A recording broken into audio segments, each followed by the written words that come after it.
अस्सलाम वालेकुम स्टूडेंट्स। आज का जो हमारा टॉपिक है what is a fair trial. तो ये जो है आपके अंडरस्टैंडिंग अवर क्रिमिनल जस्टिस सिस्टम जो चैप्टर हम पढ़ रहे थे इसमें से आपका ये लास्ट टॉपिक है। तो इस आज के इस टॉपिक में हम फेयर ट्रायल के बारे में पढ़ेंगे। तो बच्चे फेयर ट्रायल का जो मीनिंग है मतलब फेयर ट्रायल मतलब जैसे जो जैसे हम कहेंगे ट्रायल, ठीक है ना। फेयर तो आपको पता चला कोई भी मतलब जो जस्ट होता है ना, मतलब जस्ट जैसे कहते सही तरीके से बताओ चुरा फेयर ट्रायल सर बना जैसे मतलब जैसे जो कार्रवाई जो होती है या मिसाल जैसे कोर्ट में किसी चीज़ को मतलब प्रूफ करते हैं ना वो चीज़ को मतलब किस तरह से वो जजमेंट पोगा चौखों मतलब प्रूफ पेन क्या इसको एक सही तरीके से कैसे करते हैं। एक मुकदमा जस्टिन में मिसाल ट्रायल मतलब होते मुकदमा जस्टिन सोरा कि इस मुकदमे को जस्ट वे में या मिसाल एक फेयर वे में कैसे किया जाता है, ठीक है ना। एक फेयर ट्रायल हम किसको कहेंगे कि कोई भी जो मुकदमा है वो फेयरली हुआ है या नहीं है, इस चीज़ को हम इस चीज़ में समझने की कोशिश करेंगे, ठीक है ना। तो एक फेयर ट्रायल में क्या होता है इस चीज़ को समझेंगे। तो फॉर एग्ज़ाम्पल इसमें जैसे हम इमेजिन करते हैं, ठीक है ना, आपको इमेजिन करना है कि अगर तो फॉर एग्ज़ाम्पल जो शांति का जो केस है उसको अगर जज डिफरेंट तरीके से लेते या मिसाल एक अलग तरीके से, जैसे मतलब इसमें हम क्या कहेंगे कि अगर कतो, ठीक है ना, what if the court did not give a copy of the chargesheet and chargesheet statement of witnesses to Shanti, ठीक है ना। अगर तो शांति को कोर्ट जो चार्जशीट उसको दे चार्जशीट बनाते हैं ना वो चार्जशीट को अगर का तो वो कॉपी खुआ मतास पिन का तो क्या होता है, ठीक है ना। What if he held the trial in a secret location where neither Shanti nor Sushil was present, ठीक है ना। अगर का तो मिसाल फॉर एग्जांपल हम ये इमेजिन कर रहे हैं, ठीक है। तो अगर शांति का जो ट्रायल है, ठीक है, वो मतलब इन एब्सेंस ऑफ शांति या उसके भाई यानी सुशील, ठीक है ना, उसके एब्सेंस में अगर ये जजमेंट या ये ट्रायल किया जाता तो उससे क्या होता, ठीक है ना। इफ़ अगर हम देखते हैं कि if what if he did not give Shanti's lawyer, ठीक है ना, या मैंने अगर का तो जज ही यहाँ पे जज को कह रहा है, ठीक है ना। अगर जज इस शांति एडवोकेट या लॉयर का तो मतलब उसमें एडवोकेट रॉय था ना, ठीक है ना। एडवोकेट रॉय जो थी वो किसका लॉयर थे, शांति का, ठीक है ना। तो उसको अगर ये सारी चीज़ें नहीं देते या मिसाल एडवोकेट नहीं देते तो इसके साथ साथ if this had happen then it would be a case of an unfair trial. अगर इस तरह से कोई जजमेंट लिया जाता शांति के केस में तो ये जो जजमेंट जो है ये क्या कहेंगे हम लोग, इसको एक फेयर ट्रायल नहीं कहा जाएगा चुरा, क्योंकि पहला जजमेंट कि उसके पास सारे मिसाल सबसे पहला तो चार्जशीट की कॉपी जो है उसका पूरा राइट है, ठीक है ना। जो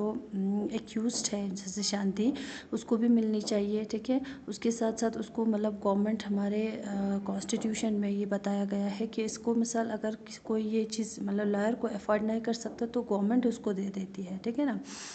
तो अगर ये सब चीज़ें नहीं होता तो इसको हम क्या कहेंगे, अनफेयर ट्रायल, ठीक है ना, जो फेयरली नहीं हुआ, ठीक है ना। ये मुकदमा जो है फेयर तरीके से या जस्ट वे में नहीं हुआ है जस्टिन सोरा।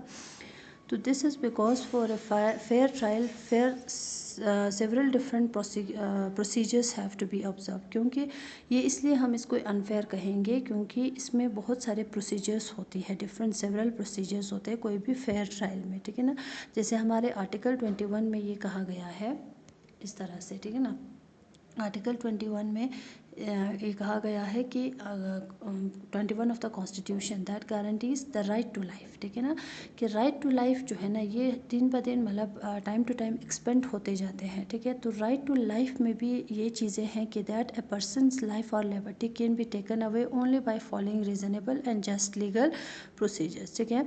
तो a fair trial ensures that article 21 of the constitution is upheld. Let us now return to Shanti's case. अब इसमें हम यहाँ पे क्या कह रहे थे कि शांति का जो अगर इस सिचुएशन में जो हमने अभी यहाँ पे जो इमेजिन किया तो इसमें हमने कहा कि ये जो ट्रायल है दैट इज़ अनफेयर। तो हमारे आर्टिकल 21 में जो इसको हमने अनफेयर क्यों कहा, क्योंकि हमारे कॉन्स्टिट्यूशन आर्टिकल 21 के जो कॉन्स्टिट्यूशन में, ठीक है ना, इसमें ये बताया गया है कि इसको जैसे आते हैं जैसे राइट टू लाइफ, ठीक है ना। राइट टू लाइफ में बहुत सारी चीज़ें होती है, बहुत सारे प्रोसीजर्स होती है। तो इन चीज़ों को हम फॉलो करते हुए यहाँ पे हम फिर से देखेंगे शांति के केस को, ठीक है ना। तो firstly Shanti was given A copy. सबसे पहला तो क्या दिया, शांति को चार्जशीट के कॉपी दे दी, ठीक है ना। और उसके साथ साथ Shanti was charge with the offence of the theft that was define a crime in the law, ठीक है ना। तो खो मिसाल एक क्राइम जो है शांति ने किया है ज़रे, इस तरह के जो चार्ज इसके ऊपर लगी थी उसके बारे में जो चार्जशीट कॉपी है वो शांति को मिला।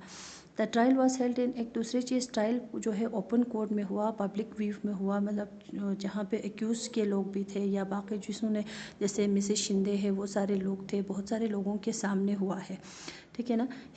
His her brother Sushil could attend the court hearing, और उसके भाई भी वहाँ पे था, ठीक। The trial was held in the presence of the accuse Shanti was, ठीक है ना, जहाँ पे शांति के लॉयर है, शांति के प्रेजेंस में भी ये डिसीजन हुआ, ये ट्रायल हुआ। तो इसके साथ साथ all the prosecution witnesses advocate Roy was given to opportunity. अब उसके साथ साथ जो एडवोकेट रॉय है शांति का जो लॉयर, उसको भी बहुत सारे टाइम दिए गए, मतलब क्रॉस क्वेश्चनिंग करने के लिए, ठीक है ना।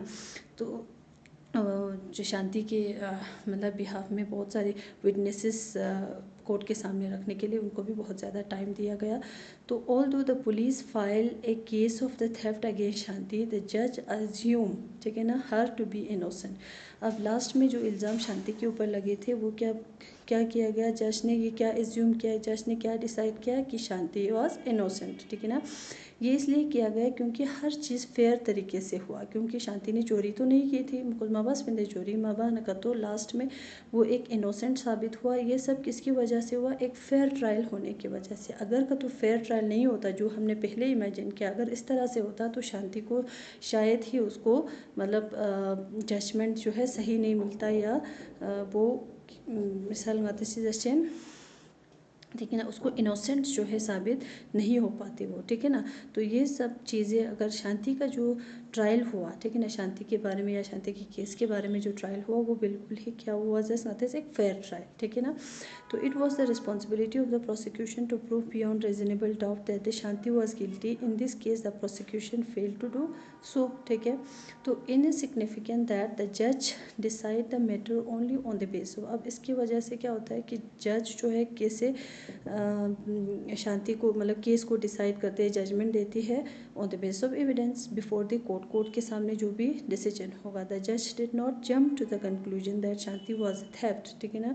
पहला शांति को जैसो खो मुंथाबा जज वो जैसो मुंथाबा को थेफ्ट इनको चोर इन जबंग चमेन, क्योंकि वो क्या देखते हैं, सारे एविडेंसेस, सारे सबूत और गवाह देखने के बाद ही जज डिसाइड करते हैं whether a person is guilty और नॉट, ठीक है ना। तो अब यहाँ पे क्या है, in Shanti's case justice was finally done to her because she was a fair, she was given a fair trial, ठीक है ना। तो लास्ट में शांति के केस जो है क्या हुआ, शांति के फेवर में आया। क्योंकि इसका जो शांति ने, क्योंकि गता साहब बताओ शांति ने चोरी नहीं की थी, तो ये क्या हो गया कि शांति का जो केस है वो फेयर ट्रायल हुआ, ठीक है ना। फेयर ट्रायल होने की वजह से लास्ट में उसको जो सही इंसाफ जो उसको मिलनी चाहिए वो मिल गई, ठीक है ना।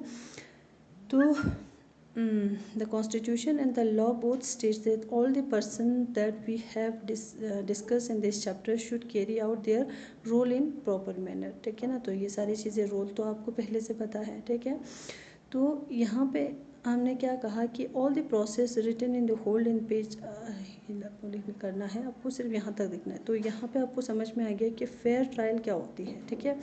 तो फेयर ट्रायल हमने पहले जो इमेजिन किया कि फेयर ट्रायल, ठीक है ना, फेयर ट्रायल में अगर का तो मतलब ओपन कोर्ट में नहीं होता, या उसको मतलब कोर्ट चलो जज उसको मर्जी का डिसीजन का तो लेना, या मिसाल गवर्नमेंट इसको मतलब एक एक्यूज पर्सन को अगर लॉयर नहीं देता, तो उसकी वजह से बहुत सारे मतलब केस को लगाते एक फेयर ट्रायल नहीं हो पाता, ठीक है ना।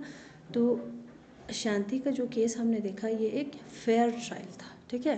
तो बच्चे दिस वॉज ऑल अबाउट